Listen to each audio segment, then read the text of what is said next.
everyone and welcome back sa ating new episode of Few Minutes with Harvey. Hi! Good morning guys! So today is still our day 1 dito sa Amsterdam. And ngayon ay kakakat ko lang ng ating video dahil kailangan natin mag-new vlog para dito sa ating Van Gogh Museum Tour. So before anything else guys, kung bago ka lang sa ating channel, do not forget to like, comment, share, subscribe, and pakita din ang notification bell for you to be updated on our latest uploads. So ayun, kung gusto nyo palang i-preview muna yung discussion natin regarding dun sa mga dapat nyong alamin prior coming here in Amsterdam, please do check out our first vlog kasi dun ko diniscuss lahat yung regarding sa IM Amsterdam City Card. So ngayon, nandito na nga kami, papunta kami sa M52 na metro. Onward, kasama na to sa binayaran namin na £90 na kasama na lahat ng entrance sa lahat ng pupuntahan namin. So kung hindi gusto nyo malaman yun guys, puntahan nyo yung vlog na yun, pero tapusin nyo rin tong vlog na to. Mag-update ako sa inyo, hindi ko na masyadong papahabain para hindi tayo masyadong ma-stress. And please do follow me na lang on our social media accounts. It's JANHARVY on Instagram, John Harvey 3 on TikTok, and John Harvey Alalay on Facebook. So follow nyo lang ako doon guys para makita nyo rin yung mga updates regarding kung saan na tayo napupunta. So today is our first day nga and today is October 18. So andito kami pero hindi ko na sure kung ma-upload ko ba ito na mabilis kasi nasa hostel lang kami. And hindi ko rin sure kung mabilis yung wifi doon. Anyhow, ma-upload ko naman yung first vlog natin immediately pagbalik ko kasi day off pa naman ako the next day. So ensure natin na ma-upload natin yon. So kung may mga questions kayo, ilatag nyo lang dyan sa baba. I-address natin yan agad. Mag-cut muna tayo habang nag-aantay tayo ng train and balik na lang tayo kapag nandun na tayo sa area ng Van Gogh Museum.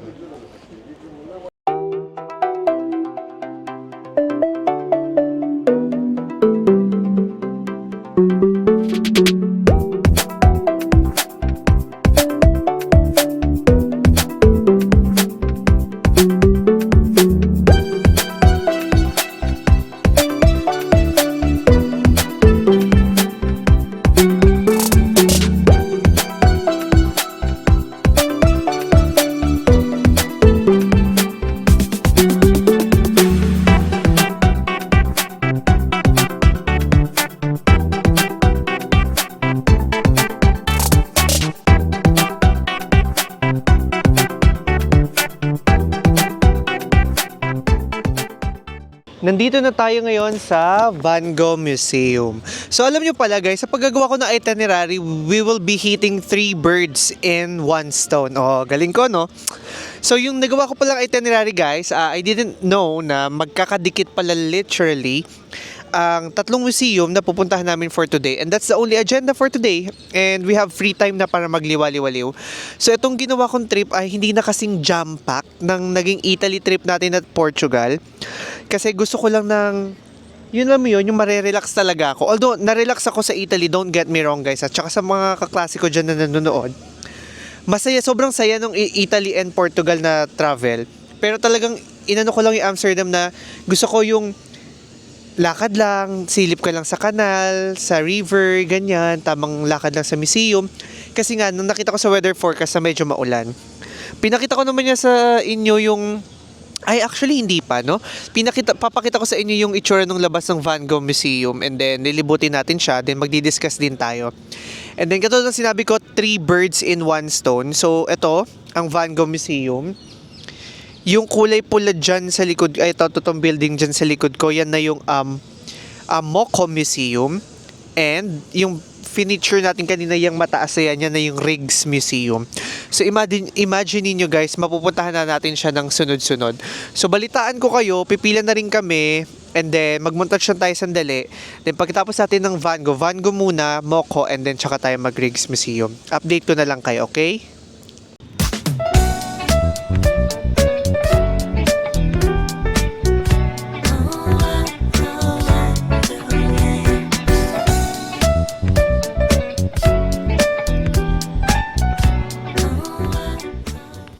Nandito na tayo sa loob ng temporary collection nung kay Van Gogh. So, ipapakita ko lang siya sa inyo and then magdi-discuss tayo ng ilan, okay? Hindi ko lang sure kung si Van Gogh nga ang gumawa nito pero yung permanent collection niya pupunta natin sa kabila. Syempre yung Starry Night, kailangan natin yung makita. And mga other paintings na. Yung iba kasi nasa London pa, di ba? Alam nyo naman, kinuwento ko sa inyo yun before na dinukot yun ng London, ng UK. So, pakita ko siya sa inyo.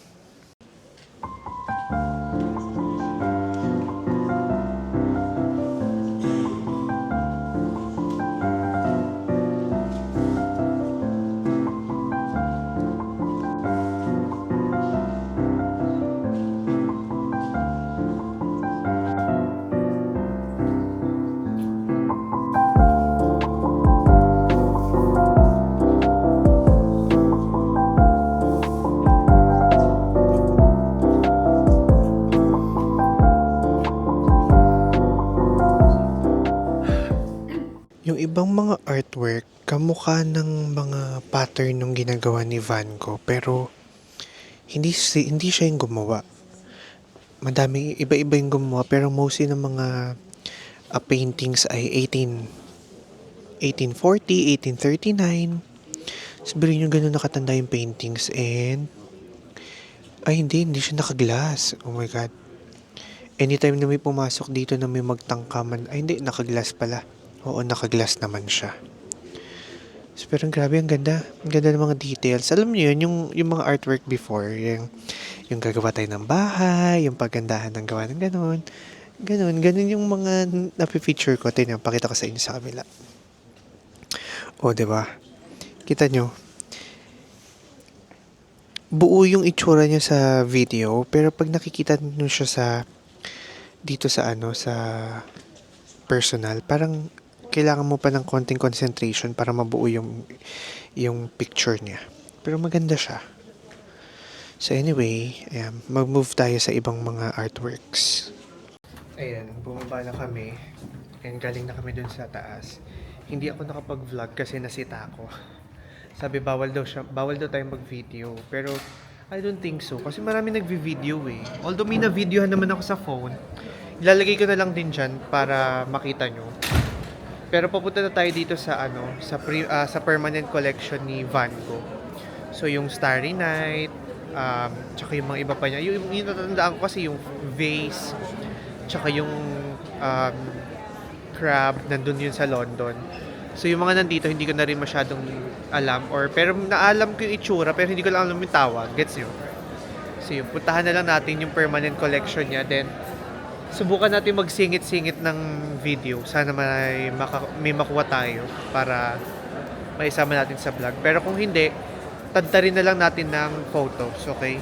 Para ma-appreciate nyo din siya.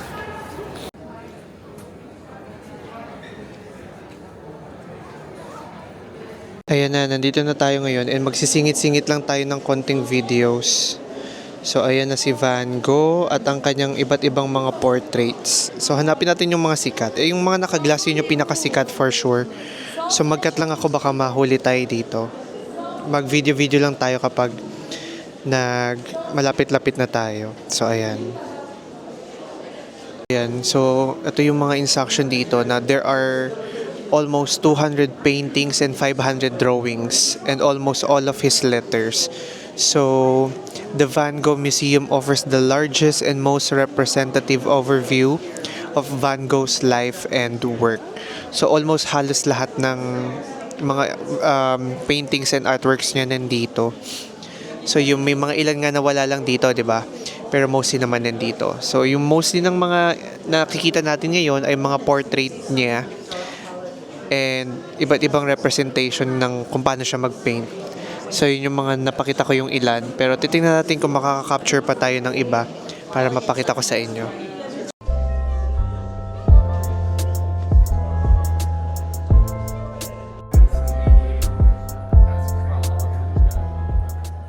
Akit na tayo dun sa continuation ng kanyang collection and hopefully makapag-video tayo at walang sumita sa atin para marami tayong mailagay dito.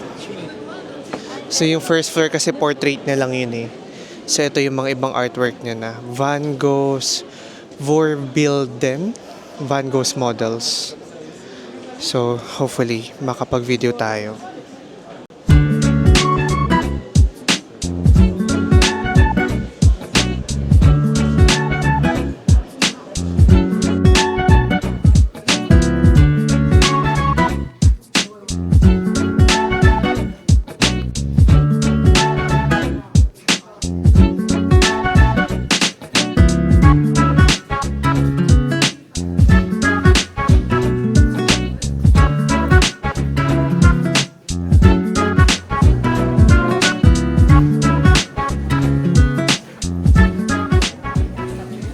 Makikita nyo yung sinisilip nila.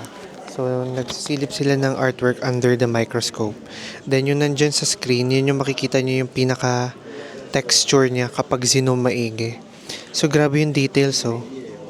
Yung brush. Grabe, nakakahilo naman yung bilis ni ate. Ayan, tingnan yung stroke nung kanyang brush. Tsaka ng mga paints niya, sobrang linaw. Ayan, sobrang ganda, diba?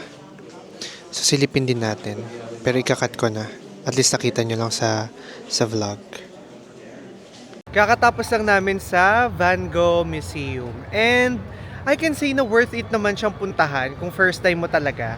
Pero for me who are looking for an activity on where gagalaw ako, may feelings akong mararamdaman. Gets nyo ba yung gusto kong mangyari? Yung ayoko kasi yung tingin-tingin lang, lakad-lakad. Gusto ko yung may activity ginagawa. Parang, sabi ko tuloy sa kanila, wag na namin tapusin yung isa. Kasi dapat yung for third day pa. Eh, nakita namin magkakadikit. Sabi namin, puntahan na namin. Kaso, baka mamatay kami sa antok. Although, maganda siya, pero hindi lang talaga siya siguro for me. Pero na-appreciate ko naman yung mga strokes ng mga paintings, ganyan, and all. Pero hindi ko lang talaga ma-appreciate na naglilibot lang ako. So, maghahanap kami ng magagawa ngayon. Kasi yung isa ay gutom na naman. Siya ay gutom na naman. Yan. Hindi po ako si RM ko. Ay, ba't nawawala? Ayan. Ay, ako pa rin ang pina-face track. Hayaan nyo na. So, pakita ko lang sa inyo yung area na to na maganda. At mag-picture kami dito.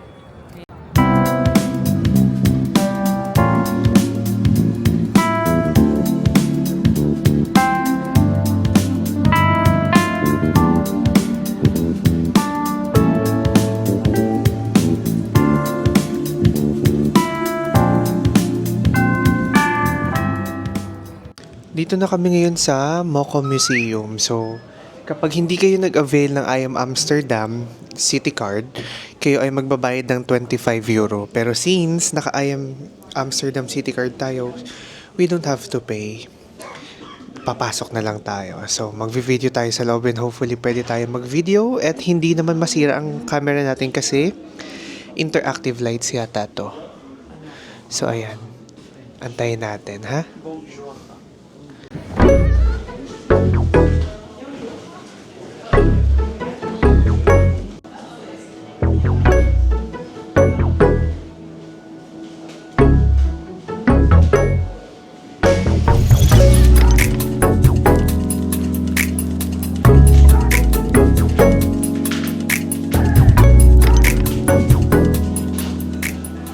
Ito palang Moco Museum na to ay composed na ng mga modern arts. So ayan, katulad niya ni Yayoi Kusama. Himala may Yayoi Kusama sila. Tingnan nyo, oh. Ganda, diba? Bago, ito din. Yayoi Kusama din yan. Ito naman, Yayoi Kuracha. So ayan, diba? Ang ganda. So, try natin mag-video pa sa iba and then kuha lang ako ng video natin for my Instagram din.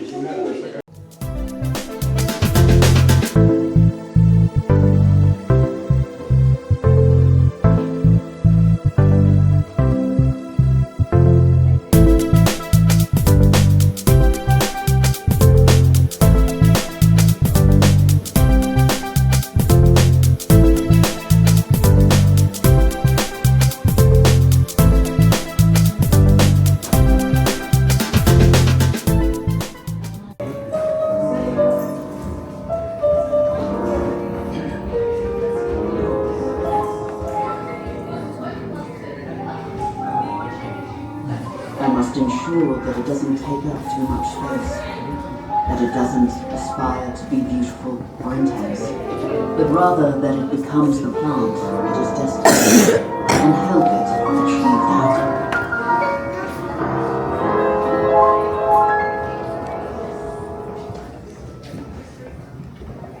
The most saddening of all is that I do not know how I write my stories, because each one has its own strange and unique life.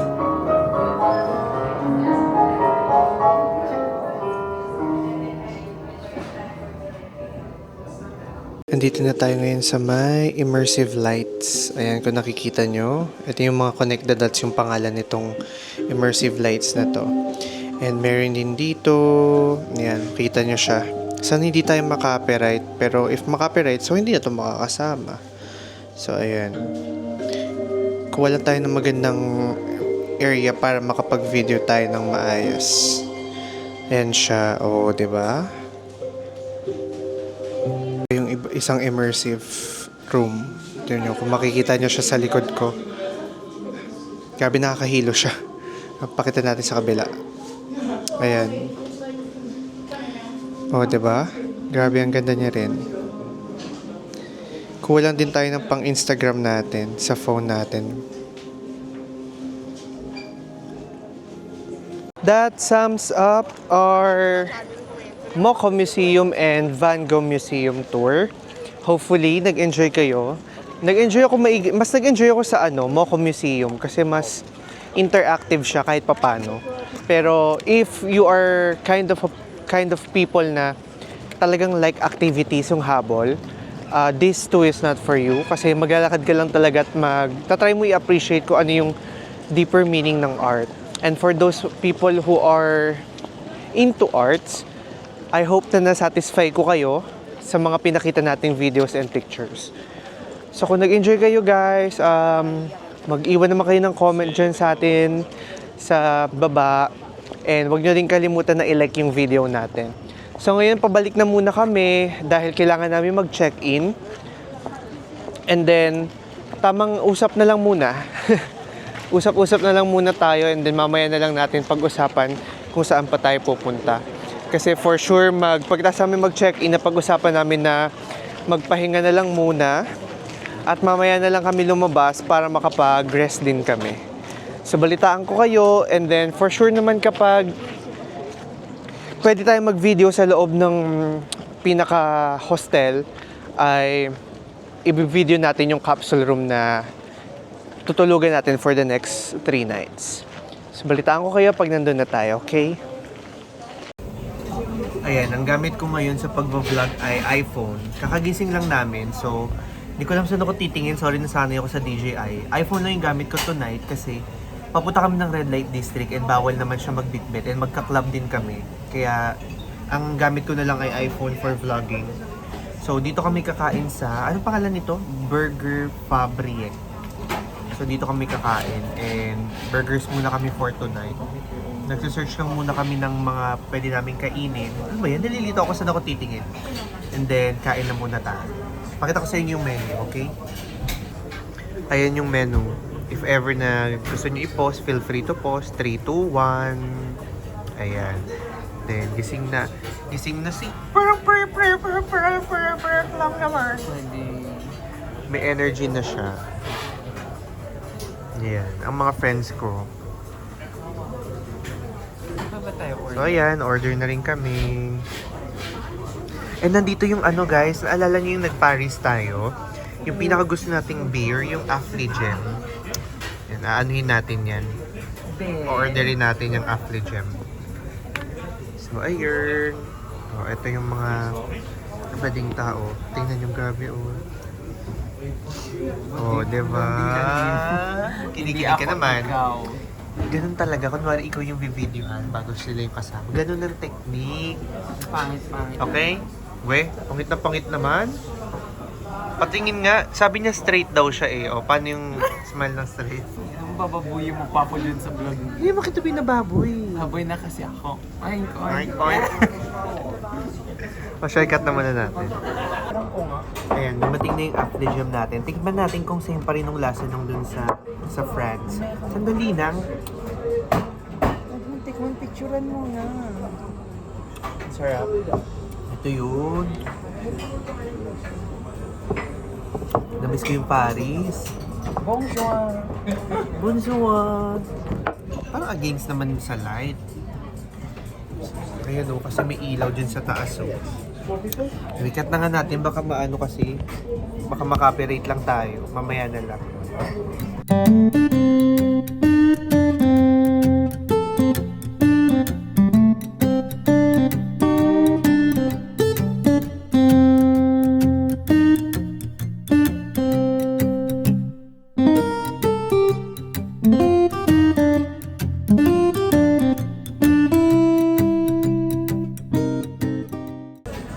Hindi ko alam kung maayos yung nagiging itsura ko sa vlog, pero hayaan nyo na.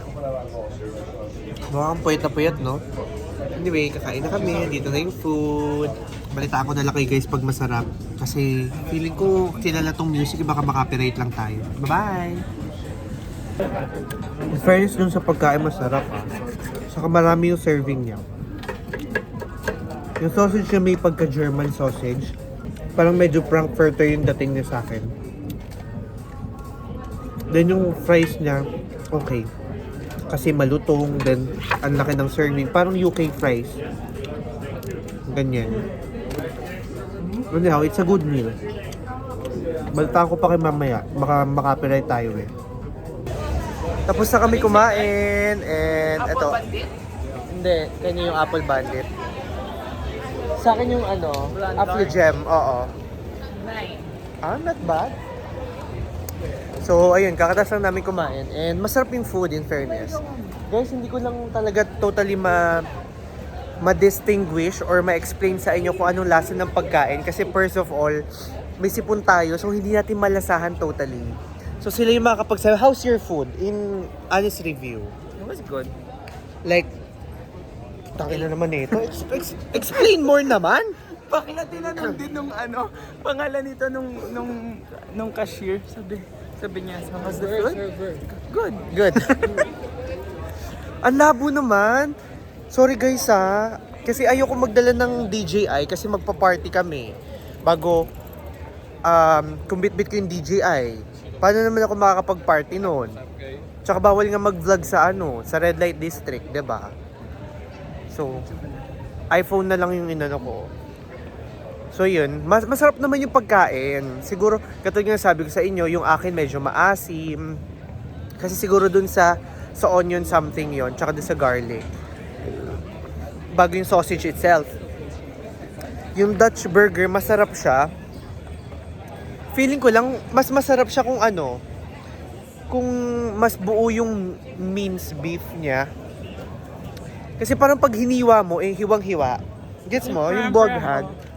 So ayun, nandito na kami ngayon sa Red Light District and no phones allowed. Siyempre, respect naman natin yung mga sex workers, 'di ba?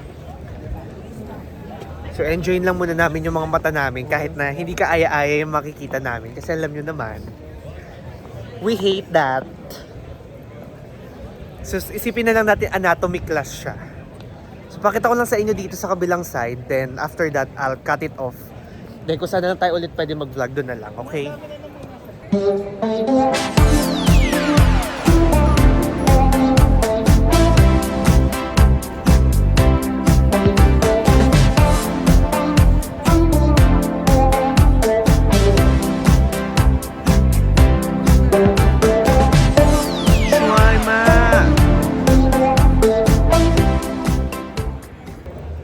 Pumasok kami doon sa mga sex cabins. And grabe. For 2 euro, doon mo makikita na ang human anatomy ng isang babae. So what can you say? Doon sa nakita mo, Luis? Ako lang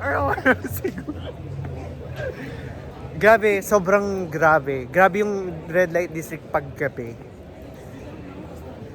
As in, lahat sila mga naka-lingerie, kanya-kanya talagang pagandahan ng, ano bang tawag doon? Yeah, lingerie nga, di ba? Ng kanilang mga sex fantasy suit. Bago meron din mga live show. And then, may narinig kami kanina na nasa likuran namin, €100 for 20 minutes. So, imagine guys, for pleasure, €100 for 20 minutes. So, lumabas na muna kami doon para makapag-vlog ako. And may pupuntahan kami, magka-club lang kami. Bago, after nung pahinga na kasi meron pa tayong mga activity for tomorrow. So, tingnan na muna natin. Titingnan muna namin yung vibe ng isang club dito. And then kung hindi, doon kami sa top rated. Although, syempre, pupuntahan din natin yung top rated. Pero, ito kasi malapit. So, tingnan natin muna.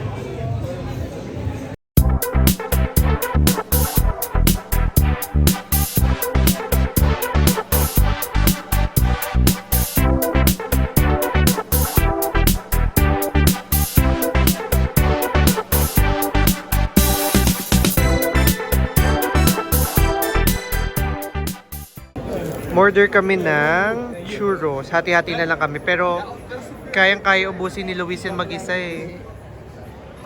So, this is sugar cinnamon na large. €12.50 siya. Ba't parang ang labo naman ng ng iPhone ko. Ayan. Dito kami bumili sa Churros Crepes Waffles na store. Tapat ng Burger Fabric. Yan. Sa Burger Fabric din kami kumain kanina, pero hindi sa branch na yan, doon sa kabilang side. Yan, picture-picture na lang muna. Pabalik na kami ng hotel. Kasi wala na kaming, may tinry kami puntahan, yung ano yun? Chicago Social Club, pero may entrance siya and sold out na yung tickets. So kung nagustuhan niyo yung vlog natin, hopefully marami kaming na-impart. And nag-enjoy kami sa talagang sobrang laid back lang na travel. So if you like the video guys, do not forget to comment down kung ano nagustuhan yung part. And kung may mga questions pa kayo, do not hesitate to ask. So ikakat ko na yung video dito and see you again sa ating day 2 dito sa Amsterdam. Bye-bye! Bye-bye! Ganun! Pero kasi araw-araw siguro! Bye!